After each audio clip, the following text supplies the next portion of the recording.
नीरू शर्मा।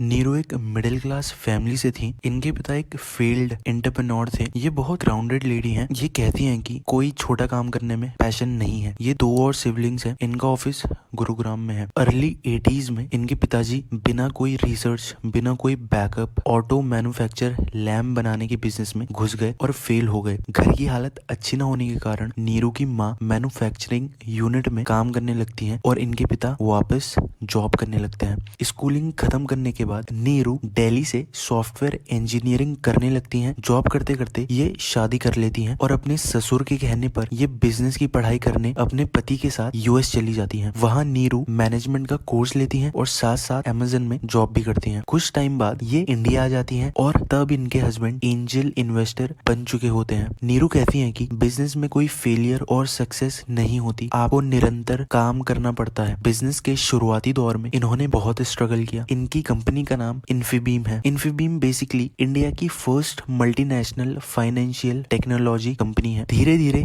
इनको क्लाइंट्स मिलते गए और फिर आया इनकी कंपनी का आईपीओ। ये अपनी माँ को अपना रोल मॉडल मानती हैं और नीरू कहती हैं, जब आपके पास टाइम कम हो स्पेंड करने के लिए तो आप उस टाइम को बहुत स्मार्टली स्पेंड करते हो। रिस्क लेने से ज्यादा आपको अपने ऊपर फेथ होना चाहिए। आप औरत हो या मर्द, बिजनेस ये नहीं देखता, वो आपके काम करने का हुनर देखता है। नीरू कहती हैं कि वो ज्यादा से ज्यादा वुमेन्स को बिजनेस के लिए इंस्पायर और ट्रेन करना चाहती हैं ताकि उन्हें इस ईएमआई वाले जमाने में किसी और पे डिपेंड न रहना पड़े। नीरू कहती हैं कि वुमेन एंटरप्रेन्योर होना इजी नहीं है, आपको आराम से अपना काम करना होगा, नहीं तो आप बर्न आउट हो जाओगे। अगर आपके पास आइडिया है एंड परसिवरेंस है तो आप सक्सेस और अपने बीच की दूरी को कम कर सकते हो। अगर आप अपने आइडिया में सक्सेस नहीं होते तो घबराओ मत, आप कहीं ना कहीं तो जरूर लैंड करोगे। एस्पायरिंग वुमेन्स एंटरप्रेन्योर को ये यही एडवाइस देती हैं कि आप भूल जाओ कि आप एक औरत हो या एक मर्द हो, आप ये याद रखो कि आप एक इंसान हो जिसके पास एक आइडिया है। पैशन तो आपको हर काम करने के लिए लाना होता है, उसके साथ साथ आपको नेटवर्किंग और पेशेंस लाना होगा अपने काम में।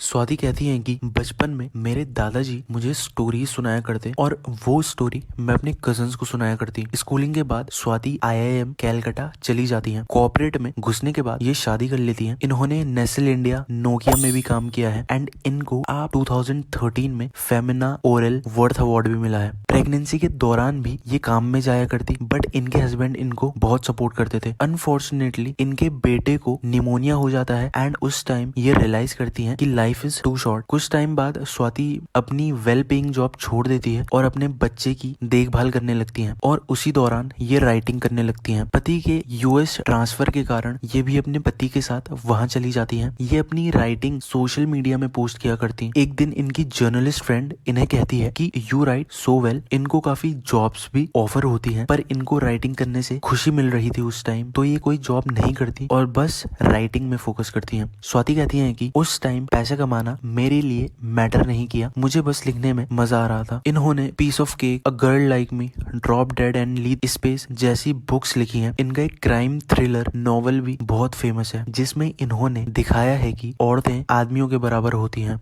स्वाति कहती हैं कि बुक्स लिखने से पहले मुझे इंट्यूशन आने लगी थी, अगर मैं बुक अभी नहीं लिखूंगी तो कभी नहीं लिख पाऊंगी। ये वुमेन एम्पावरमेंट को काफी सपोर्ट करती हैं और ये ऐसे काम करना चाहती हैं जिससे सोसाइटी में वुमेन्स की कंडीशन इम्प्रूव हो। क्योंकि मुझे राइटिंग करना पसंद था इसीलिए मैंने कभी इससे मिलने वाले नेम और फेम के बारे में नहीं सोचा। ये बाय प्रोडक्ट है मेरे काम का, बट जब दुनिया आपका काम पसंद करती है तो तब आपको पता चलता है कि आपने कुछ किया है। स्वाति कहती है कि मैं 6 बजे उठी हूँ, अपना डे डिजाइन करती हूँ, कॉफी पीती हूँ, देन आई डिसाइड क्या राइट करना है। ये कहती हैं कि अगर आपके पास टैलेंट है और you are not using it, then over the period of time वो टैलेंट नहीं बर्डन बन जाएगा आपके ऊपर। औरतों को मर्दों की तरह बिहेव करके अपने आप को प्रूव करने की जरूरत नहीं। आप खुद अपने लिए स्पेस बनाओ and come up with actionable plans और उन्हें परस्यू करो, क्योंकि सक्सेस का कोई शॉर्टकट नहीं है। अपनी कमियां, अपने फेयर्स को जानो और उन पर काम करो, यही फर्स्ट स्टेप है चीजों को करने का। जब आपके पास energy, enthusiasm, passion and confidence होता है तब आपको कोई नहीं रोक सकता।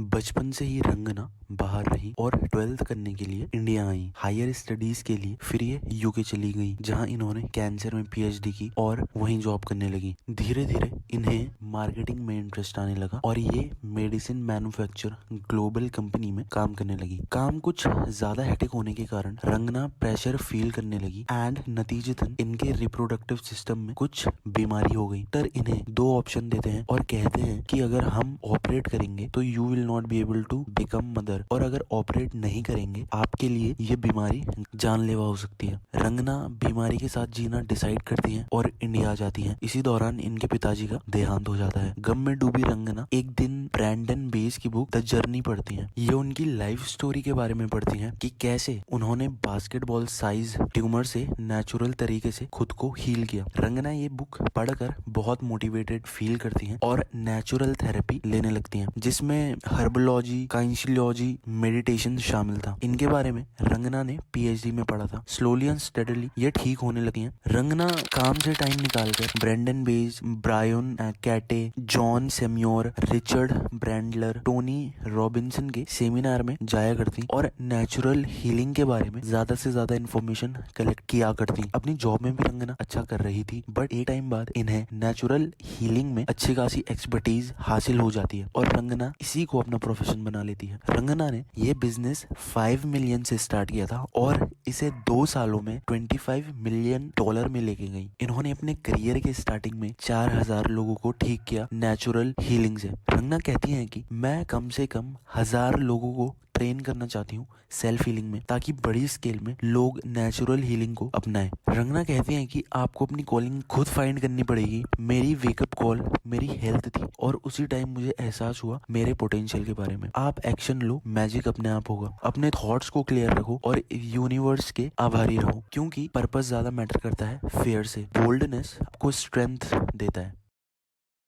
पूजा Warrier, social entrepreneur, co-founder and CEO of unlimited India, a launch pad for social entrepreneurs. Pooja का ड्रीम तो एस्ट्रोनॉट बनने का था, बट जब ये 12 साल की थी तो इनके पिता इन्हें छोड़कर चले गए। इनकी माँ की जॉब नहीं लगने तक इन्होंने घर का सामान बेचकर सरवाइव किया। पूजा को जल्दी ही समझ आ गया था कि पैसा ही सब कुछ होता है, क्योंकि इनके पिता इन्हें छोड़ के चले गए थे। इसीलिए जब ये चंडीगढ़ से मुंबई कॉलेज करने आती हैं तो वो सोशल रिफॉर्म के साथ साथ क्रिमिनल साइकोलॉजी भी पढ़ने लगती हैं, क्योंकि वो क्रिमिनल के माइंडसेट के बारे में जानना चाहती थी कि उनके दिमाग में क्या चलता है। लेकिन माँ के कहने पर ये उसे पढ़ना छोड़ देती हैं। स्टडी खत्म करके पूजा यूके की अनलिमिटेड यूके कंपनी में जॉब करने लगती हैं। ये कंपनी सोसाइटी में वैल्यू ऐड करने वाले आइडिया को इम्प्लीमेंट करने में मदद करती थी। बेसिकली ये लोग किसी आइडिया में इन्वेस्ट करते थे। एक दिन पूजा के कहने पर उनके बॉस रिचर्ड उन्हें ये कंपनी इंडिया में खोलने के लिए थम्स अप दे देते हैं। 2007 में पूजा इंडिया में कंपनी खोलती है। ये आइडिया उस टाइम